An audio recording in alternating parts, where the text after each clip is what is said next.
இந்த சாண்ட்ராக்கு என்ன அனுப்பு இருந்தா 2 நாளைக்கு முன்னாடி கானா வினோத் வந்து ஏதோ பேசலாம்னு சொல்லிட்டு வந்து பாத்தீங்கன்னா வந்திருப்பாரு. அப்ப வந்து பாத்தீங்கன்னா ஒரு மூஞ்சிக்கு நேரம் வந்து பாத்தீங்கன்னா கால் நிட்டுறாங்க. நம்மளும் சும்மா விடுவாரா, அப்படி கால் மேல கால் போட்டு உட்காருவோம், பேக்ரவுண்ட்ல படையப்பா பிஜிஎம் ஓடுவோம், வந்து பாத்தீங்கன்னா ஒரு மாசா ஃபயராவே இருந்தது. இப்ப வர கோ இன்சிடென்ட்ஸா என்னன்னு தெரியல, படையப்பா படம் ரீ-ரிலீஸ் வேற நடக்கும்போது இந்த மாதிரி ஒன்னு நடந்திருக்கு.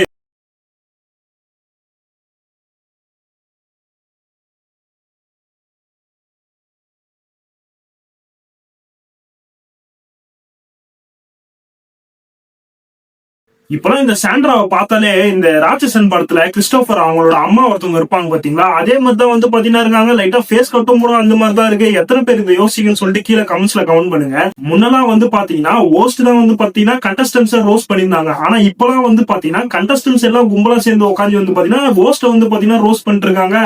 என்ன கதைனா, இந்த ஞாயிற்றுக்கிழமை எபிசோட் முடிஞ்சவொடனே நைட் வந்து பாத்தீங்கன்னா எஃப்ஜே, வினோத், கமருதீன் இவங்க 3 பேரும் சேர்ந்து வந்து பாத்தீங்கன்னா நம்ம விஜய் சேதுபதியை போட்டு வந்து பாத்தீங்கன்னா ரோஸ்ட் பண்ணி பேசிட்டு இருக்காங்க. அவர் எதுக்கு இந்த ஷோவுக்கு வந்தாருன்னு எனக்கு புரியும். இதுக்கு முன்னாடி ஏதோ ஒரு குக்கிங் ஷோல வந்து பாத்தீங்கன்னா ஹோஸ்டா இருந்தாரு, அப்படியே இருந்துட்டு அவர் பேசாத போயிருக்கலாம். இந்த மாதிரியான ஒரு கான்ட்ரவர்சியான ஷோல எதுக்கு ஹோஸ்ட் பண்றேன்னு சொல்லிட்டு வந்தாருன்னு தெரியல. இப்ப அவர் பேர் தான் வந்து பாத்தீங்கன்னா பயங்கரமா டேமேஜ் ஆயிட்டு இருக்கு. இதெல்லாம் தெரிஞ்சனால தான் வந்து பாத்தீங்கன்னா எங்க ஆண்டுவே வந்து பாத்தீங்கன்னா துண்டா காணும் துணியை காணும்னு சொல்லிட்டு ஓடினாரு. இப்ப ஆடு தானா வந்து தலையை கொடுத்த மாதிரி நீங்க வந்து மாட்டீங்களே சார்.